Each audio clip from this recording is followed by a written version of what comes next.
പതിവ് പോലെ ഞാൻ ജോലി കഴിഞ്ഞ് ഓഫീസിൽ നിന്നും തിരികെ വരുമ്പോഴാണ് നടു റോഡിൽ ഒരു ഭ്രാന്തിയായ സ്ത്രീ ഒരു കുഞ്ഞിനെ കൊണ്ട് കിടത്തിയത് ഞാൻ കാണുന്നത്. എന്താണെന്നറിയില്ല, ആ സമയത്ത് വേറെ വാഹനങ്ങൾ ഒന്നും ഉണ്ടായിരുന്നില്ല. വണ്ടി നിർത്തി ഞാൻ ധൃതിയിൽ ആ കുഞ്ഞിനരികിലേക്ക് ഓടിയെത്തി. ജനിച്ചിട്ട് ദിവസങ്ങൾ മാത്രം പ്രായമുള്ള ആ ചോരക്കുഞ്ഞ് അവിടെ കിടന്ന് കരച്ചിലായിരുന്നു. പിന്നെ ഒന്നും നോക്കിയില്ല, ഞാൻ അവനെ വാരിയെടുത്തു. എന്തോ ഒരു ഭ്രാന്തി സ്ത്രീയുടെ അടുത്ത് ആ കുഞ്ഞ് സുരക്ഷിതമല്ലെന്ന് തോന്നിയതോടെ ഞാൻ നെഞ്ചോട് ചേർത്ത് ആ പൊന്നുമോനെ വീട്ടിലേക്ക് കൊണ്ടുപോയി. ഒരു കുഞ്ഞുമായി കയറി വന്നപ്പോൾ വീട്ടിൽ ഉമ്മയും ഉപ്പയും 100 ചോദ്യങ്ങളായി. എനിക്ക് കുഞ്ഞിനെ കിട്ടാനുണ്ടായ സാഹചര്യം എല്ലാം ഞാൻ അവരോട് പറഞ്ഞു. അവൻ നന്നായി കരയുന്നുണ്ടായിരുന്നു. വിശന്നിട്ടാണെന്ന് മനസ്സിലായപ്പോൾ അവന്റെ വിശപ്പകറ്റാൻ മുലപ്പാലിന് പകരം മറ്റ് മാർഗങ്ങൾ ഞാൻ സ്വീകരിച്ചു. വിശപ്പ് മാറിയപ്പോൾ അവൻ നന്നായി ഉറങ്ങി. ആ സമയം കൊണ്ട് വീട്ടിൽ ചർച്ചയായി. ഒടുവിൽ ചർച്ചയുടെ അവസാനം എല്ലാവരും ചേർന്ന് ഒരു അന്തിമ തീരുമാനത്തിലെത്തി. ഈ കുഞ്ഞ് ശരിയാവില്ല, ലീഗലി പല പ്രോബ്ലംസും നേരിടേണ്ടി വരുമെന്ന് സഹോദരൻ എന്നോട് പറഞ്ഞു. നിയമപരമായി മുന്നോട്ടു പോവാനും അതുവഴി ആ കുഞ്ഞിനെ സ്വന്തമാക്കാനും തന്നെ ഞാനും തീരുമാനിച്ചു. വീട്ടുകാരെല്ലാം എതിർത്തു. വിവാഹം കഴിക്കാത്ത ഞാൻ ഒരു കുഞ്ഞിനെ വളർത്തുക എന്ന് പറഞ്ഞാൽ അതെന്റെ ഭാവി ജീവിതത്തെ തന്നെ ബാധിക്കുമെന്ന് വീട്ടുകാർ ഭയന്നു. പക്ഷേ എന്തൊക്കെ വന്നാലും ആ കുഞ്ഞിനെ വിട്ടുകളയാൻ ഞാൻ തയ്യാറല്ലായിരുന്നു. അവന്റെ ആ നിഷ്കളങ്കമായ മുഖത്തേക്ക് നോക്കുമ്പോൾ എനിക്ക് അവനെ വിട്ടുകളയാൻ തോന്നിയില്ല. അങ്ങനെ ഞാനും എൻ്റെ മോനും എന്നൊരു ലോകം തീർത്ത് ഞാൻ എൻ്റെ പുതുജീവിതം ആരംഭിച്ചു.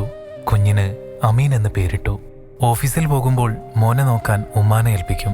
അവന്റെ കളിയും ചിരിയുമെല്ലാം അവർക്ക് അവനോടുള്ള ഇഷ്ടം വർദ്ധിപ്പിച്ചുകൊണ്ടേയിരുന്നു. ഓഫീസിൽ പോകുന്ന വഴിക്കെല്ലാം അമീന്റെ ഉമ്മ വഴിയരികിൽ എവിടെയെങ്കിലും ഉണ്ടോ എന്ന് ഞാൻ നോക്കും. പക്ഷേ ആ ഒരു സംഭവത്തിന് ശേഷം ആ സ്ത്രീയെ ഞാൻ പിന്നെ കണ്ടതേയില്ല. അമീൻ വളർന്നു.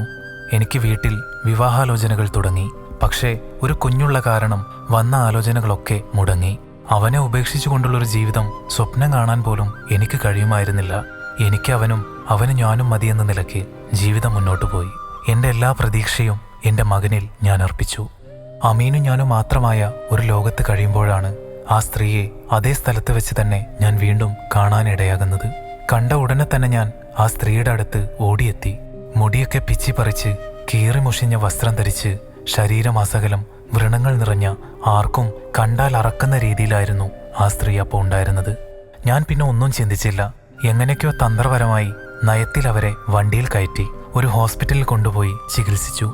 അമീനോട് താൻ മകനല്ലെന്നും തന്നെ എടുത്തു വളർത്തിയതാണെന്നുമുള്ള സത്യം മറ്റുള്ളവർ പറഞ്ഞ് അവൻ അറിഞ്ഞിട്ടുണ്ടായിരുന്നു. പക്ഷേ അതൊന്നും ഞങ്ങൾക്കിടയിലെ സ്നേഹത്തെ മോശമായ രീതിയിൽ ബാധിച്ചില്ല. ഇടയ്ക്കൊക്കെ അമീനയും കൂട്ടി ഉമ്മയെ കാണാൻ ഞാൻ ഹോസ്പിറ്റലിലെത്തും. അമീനെ കാണുമ്പോൾ അവന്റെ സമനില തെറ്റിയ ഉമ്മ അവനെ മാറോടണച്ച് ഏറെ നേരം ഇരിക്കും. അവനെ കെട്ടിപ്പിടിച്ച് കരയും, മുത്തം കൊടുക്കും. ഇടയ്ക്ക് വല്ലപ്പോഴും ഹോസ്പിറ്റലിൽ പോകുമ്പോൾ ഇത് പതിവായിരുന്നു. അമീന്റെ ഉമ്മയുടെ മാനസിക നില തിരികെ വരാൻ തുടങ്ങി. അവരിൽ നിന്നും സ്വാഭാവികമായി തന്നെ സംസാരവും പെരുമാറ്റവുമെല്ലാം ഉണ്ടാവാൻ തുടങ്ങിയതോടെ ഞാൻ ഭയന്നു. താൻ ഉമ്മയാണെന്നുള്ള സത്യം അവര് മകനെ അറിയിച്ചാൽ അമീൻ തനിക്ക് എന്നേക്കുമായി നഷ്ടപ്പെട്ടാലോ എന്ന ചിന്തയായി പിന്നീട് അങ്ങോട്ട്. അവസാനമായി അമീന്റെ ഉമ്മയെ കണ്ടുവരുന്ന സമയത്ത് വരുന്ന വഴിയിൽ വെച്ച് അമീൻ ചോദിച്ചു, അവരെന്തിനാ ഉപ്പ എന്നെ കാണുമ്പോഴേക്കും കെട്ടിപ്പിടിച്ച് കരയുന്നത്, കവിളിലൊക്കെ ഉമ്മ വെക്കുന്നത്, നെറുകയിൽ തലോടുന്നത്? അവർ ആരാണ്? അമീന്റെ ചോദ്യങ്ങൾ കേട്ടതോടെ ഞാൻ വണ്ടിക്ക് പെട്ടെന്ന് ബ്രേക്കിട്ടു. അമീന്റെ ചോദ്യങ്ങൾക്ക് മുന്നിൽ എന്തു മറുപടി പറയണമെന്നറിയാതെ ഞാൻ നിശബ്ദനായിരുന്നു. എന്തു പറ്റിയുപ്പാ, എന്തിനാ വണ്ടി നിർത്തിയേ? അവൻ ചോദിച്ചു. ഒന്നുമില്ല മോനെ. ചോദ്യങ്ങൾക്കൊന്നും മറുപടി കൊടുക്കാതെ ഞാൻ വീണ്ടും യാത്ര തുടങ്ങി. ഒരു ദിവസം കോളിംഗ് ബെല്ലടിക്കുന്ന ശബ്ദം കേട്ട് ഞാൻ വാതിൽ തുറന്നു. എതിരെ നിൽക്കുന്ന ആളെ കണ്ട് ഞാൻ ഞെട്ടി. പിന്നാലെ അമീൻ വന്ന് ചോദിച്ചു, ആരാ ഉപ്പ വന്നത്? അവൻ നോക്കുമ്പോൾ ഹോസ്പിറ്റലിൽ വെച്ച് കണ്ട ആ സ്ത്രീയായിരുന്നു. അവരെ കണ്ടതും ഞാൻ മകനെ ചേർത്ത് പിടിച്ചു. അമീന്റെ ഉമ്മ അത് ശ്രദ്ധിക്കുന്നുണ്ടായിരുന്നു. ഹോസ്പിറ്റലിൽ നിന്നും ഡിസ്ചാർജ് ചെയ്തു.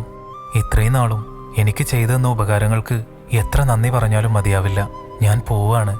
ആ സ്ത്രീ മകനെ അടുത്തേക്ക് വിളിച്ചു. അവൻ ഉപ്പാന്റെ മുഖത്തേക്ക് നോക്കി. ചെല്ല്, ഞാൻ പറഞ്ഞു. ഉമ്മയാണെന്നറിയാതെ അവൻ ഉമ്മയുടെ അടുത്തേക്ക് ചെന്നു. ആ സ്ത്രീ നിയന്ത്രണം വിട്ട് അമീനെ കെട്ടിപ്പിടിച്ച് കരഞ്ഞു. കവിളിൽ മുത്തി മണത്തു. ഉമ്മയുടെ കണ്ണുനീർ അവൻ തുടച്ചു.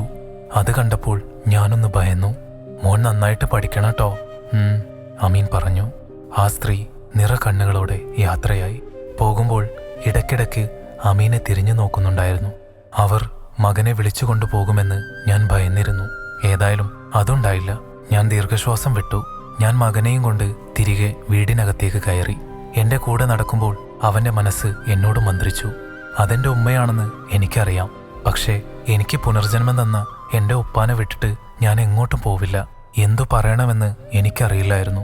ഞാൻ അവനെ എന്നിലേക്ക് വലിച്ചടുപ്പിച്ചു. ആ കവിളിൽ മുത്തി. ഒട്ടും പ്രതീക്ഷിക്കാതെയാണ് അത് സംഭവിച്ചത്. ഞാൻ സ്വബോധം നഷ്ടപ്പെട്ട് തറയിൽ വീണു. ഉപ്പ എന്നും വിളിച്ചുകൊണ്ട് എൻ്റെ മോൻ കരയുന്നത് എനിക്ക് കേൾക്കാമായിരുന്നു. പക്ഷേ കണ്ണു തുറക്കാൻ കഴിയുന്നില്ല. അവൻ്റെ നിലവിളി കേട്ട് വീട്ടുകാരും അയൽവാസികളും എല്ലാം ഓടിക്കൂടി. ഉമ്മയും ഉപ്പയുമെല്ലാം നിലവിളിക്കുന്നുണ്ട്.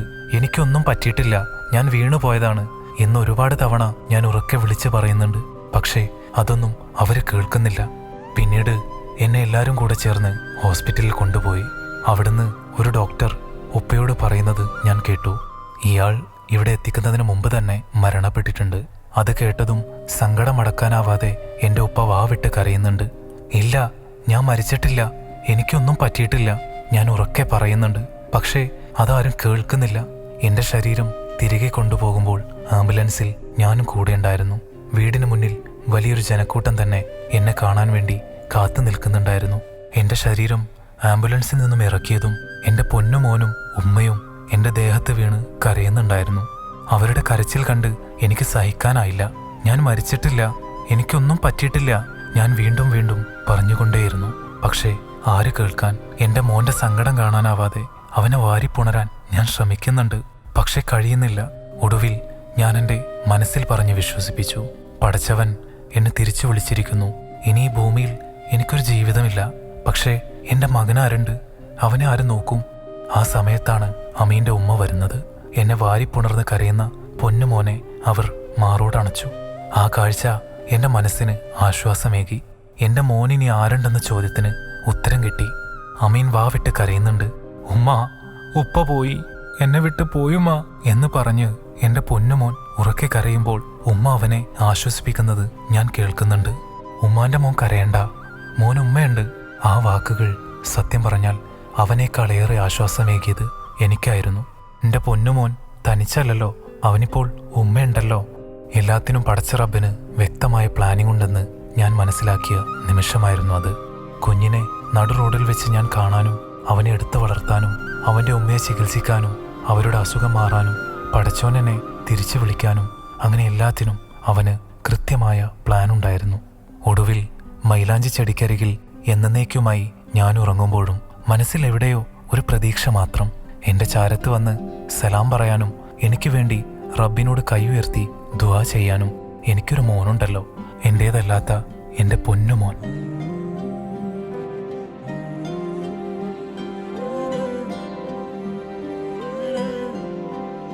രചന ഷബ്ന കാലിക്കറ്റ്. അവതരണം സാം ഷമീർ.